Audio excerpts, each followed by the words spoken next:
Welcome to our program on Kardec Radio. Hello, beloved friends, and welcome to another Divine Loss program.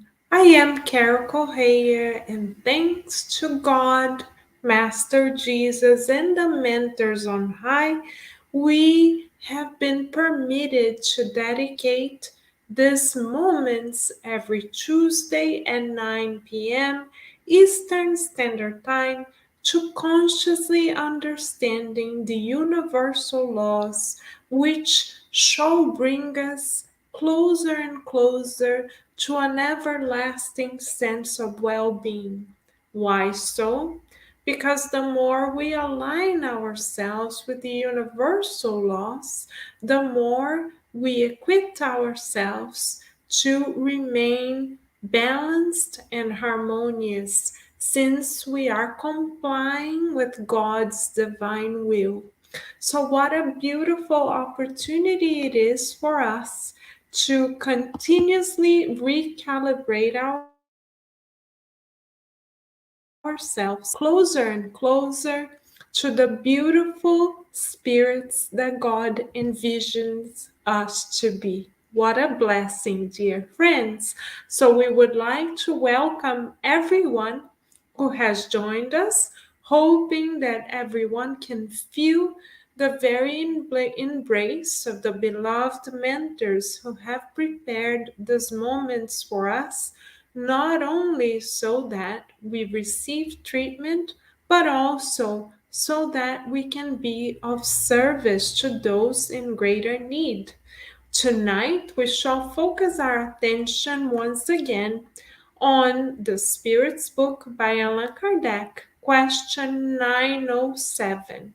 We will now read the question followed by its answers, bring a couple of highlights, focus on a therapeutic exercise, and then end this study moments together. Let us then go to the Spirit's Book and read the question Kardec asked. Kardec asks the following question: since the principle of our passions originates in nature, are they evil per se? So tonight we are beginning a new subsection of the Spirit's Book, focusing on our passions. So Kardec asks the illuminated spirits, are our passions evil per se? Let us read their answer and learn together. The spirit mentors respond in the following manner: no, passion is the result of excess brought about by the will. Through the principle itself, though the principle itself was given to humans for their good, the passions can lead them to do great things. Their abuse of them is what makes them evil. So, what a beautiful, consoling response from the Spirit Mentors. How consoling it is, dear friends, for us to know for a fact that everything that God has granted us, including our passions, are only meant to elevate us. It is only when we do not use them in moderation and for the good of others that they become evil per se. So, at the heart of whether we direct our passions in a constructive or destructive manner lies our will. Says Emmanuel in the book Thought and Life that our will is the manager, director of our mind. So, if we develop goodwill, then we direct our passions towards the greater good. If we don't, then we may get lost in the midst of our own habits from previous lives. What are examples that we can think of? For instance, Chico Xavier was able to direct his passions beautifully towards the greater good. He loved to be useful. He made himself useful in all circumstances without abusing of any of his resources. He could have, for instance, dear friends, abused of his recognition by the general public to have accumulated resources for his own self. Chico Xavier, however, had such goodwill towards all that he refused to accumulate resources for himself. Rather, he passed on everything he owned to others. We know of an account where Chico Xavier, for instance, received a diamond engraved copy of the book Paul and Stephen, which was his favorite spiritist novel. Rather than keeping it to himself, he passed it forward towards someone that was in financial need and in need of great support. He did not keep anything for himself. He was someone that knew how to utilize his passion for being useful without abusing of those in his way.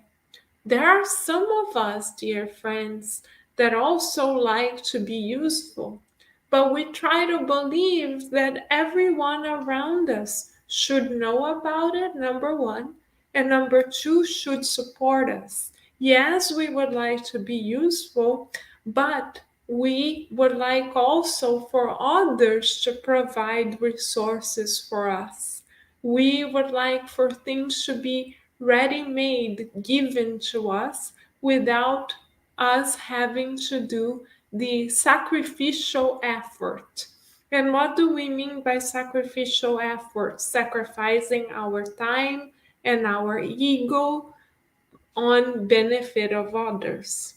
Yes, Chico Xavier knew how to do this quite well, but how many of us want to do the good, for instance, would like to be useful, but only in our own terms, only in our own time, only when things are quote unquote completely in harmony, only when others can grant us their financial resources.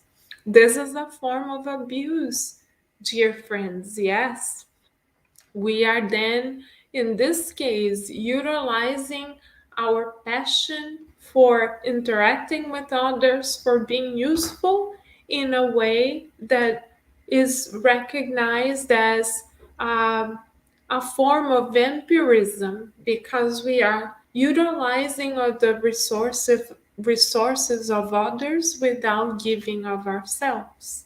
This is when our passion, that is always good because it's coming from God, becomes evil, since we directed for other purposes, for the purpose of fulfilling our own comfort, for the purpose of appeasing our own ego, for having people say, oh, look at how good we are, or look at how many people are collaborating with us. Look at how many likes we get on Facebook. Look at how many views this video has gotten. When we behave in such a way, we may be running the risk of directing a passion for doing the good towards evil in some ways. This is what Emmanuel calls in a message the half good. What is the half good? Is when, yes, we do want to serve, but only when other people may applaud us. Yes, we do want to serve, but only when other people offer us their financial resources. Yes, we do want to serve, but only when we have health and time and everything perfectly aligned in our lives. Yes, we do want to serve, but not when it is a holiday. This is what Emmanuel calls the half good, because we are still conditioning the action of doing the good towards our own comfort and towards our own rules. We are not yet at the point when we do the good just because we wish to do the good. Chico Xavier is one of the examples we know of someone who did the good because the good was the right thing to do without expecting anything in return.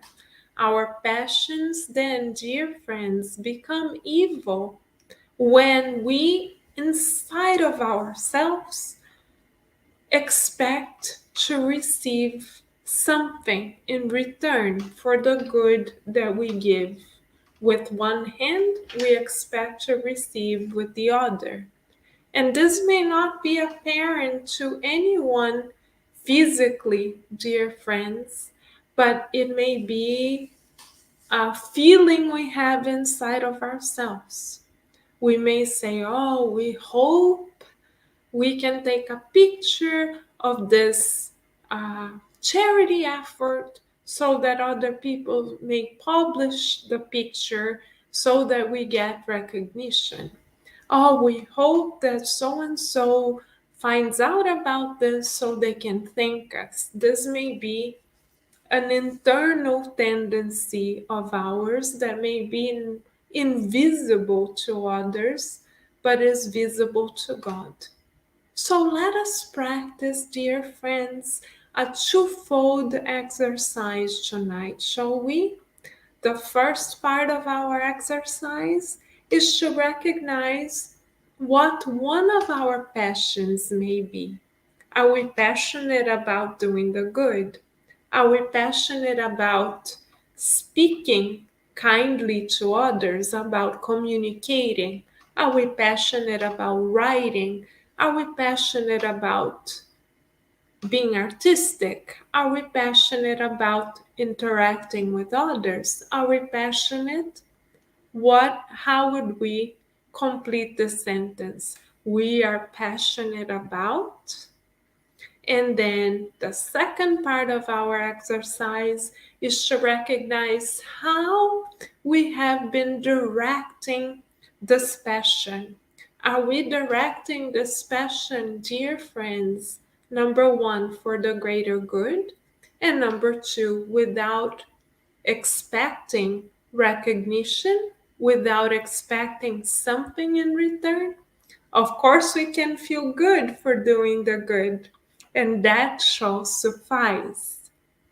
When we do the good, expecting something else in return, this is when our passion, our talent from God, may become tainted, and we may thus be doing the half good. Let us visit ourselves internally and pray to our guardian angels so that they show us, number one, how we are directing our passions, and number two, how we shall direct it even more towards the greater good. Because when we prioritize the greater good, dear friends, this is when, according to Master Jesus and the Spiritist science, this is when we are able to direct our passions for the good as envisioned by God. Of course, we wish to become closer and closer to God's vision of ourselves. So let us strive to, one, recognize our tendencies, our passions, and two, let us pray so that we become all the more inspired to direct our passions even more towards the greater good, and to recalibrate ourselves as we may notice that we may be satisfying our ego or satisfying a need of ours and not yet focusing completely on the greater good. We are all in the same school, marching towards the same direction. Of course, we are not perfect yet, but according to our guidance model, we are perfectible, and we shall one day, dear friends, become pure spirits. And it is the more effort that we put into being useful to others without expecting a recompense that gets us closer to this beautiful divine reality. It shall happen. Shall we then focus on this exercise for the soul all the more in the next 24 hours? We know we shall, because God, Master Jesus, and all the mentors count on all of us.